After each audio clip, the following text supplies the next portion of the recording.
गर्भर संतान को जदि 9 मास भितर माँ तार जीवन को परिवर्तन करदब सुसंस्कार कुसंस्कार दीटा संस्कार कहले गोटे हूँ सुसंस्कार गोटे हूँ कुसंस्कार कुसंस्कार कहले खराब रास्तार पिलाटी जन्म हम है असामाजिक किंतु सुसंस्कार कहले गोटे सत् प्रवृत्ति चरित्रवान नैतिक मूल्यबोधर संतान टे जन्म हम ता माँ को कौन करने को पड़ो ना से समय भितर माँ कौन सी खराब जिनस देखिब नहीं माँ सहित परिवार लोक जमी माँ को सब संतुष्ट रखिए तांकर कौन कर्तव्य अच्छी से करेंगे विशेषकर गर्भ उत्सव संस्कार सहित गोटे माँ पाठशाला अच्छी माँ कौन करवा दरकार कौन न करवा दरकार ये सब कथा गर्भ समय करवा दरकार जदि गर्भ संतान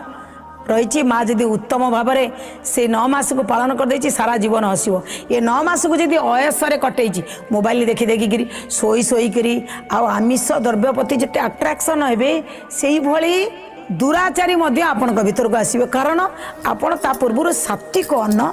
नेबे। द्वितीय कथा मु कहबी उत्तरांक गर्भ में अभिमन्यु थिले अभिमन्यु चक्रव्यूह भेद शुणी सारी थे भीतर को पशिगले किंतु माँ शोई पड़ा कही आ फेरबार शुणी पारे कारण माँ शोले छुआ शोई पड़ा जेतबले कहुड़ ऋषि तांकर धर्मपत्नी थिले सुजाता ये दुई जनकर गर्भरे संतान रखियापाई आज्ञा माँ कौन कले ना किछि दिन ब्रह्मचर्य पालन कले तापरे वेद टिके शुणिले जिते गर्भर संतान रही सारा वेद शुणिले सबुदिन कहड़ ऋषि वेद पढ़ाऊँ से वेद शुणिले एते वेद शुणिले से शुणिला बेलू पूरा तत्पर होकर शुणुता गर्भरे जो संतान थिला ना सी पूरा सब शुणीगला वेद जिते शुणीगला बापा दिने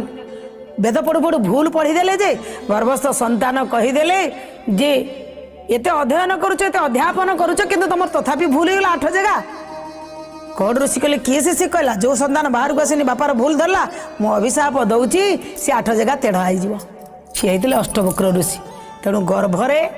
थिला संतान को उत्तम करने माँ तार आचार विचार भल सद चिंतन सद साहित्य पढ़ भल व्यवहार कर कांदीबनी परिवार लोक हस खुशी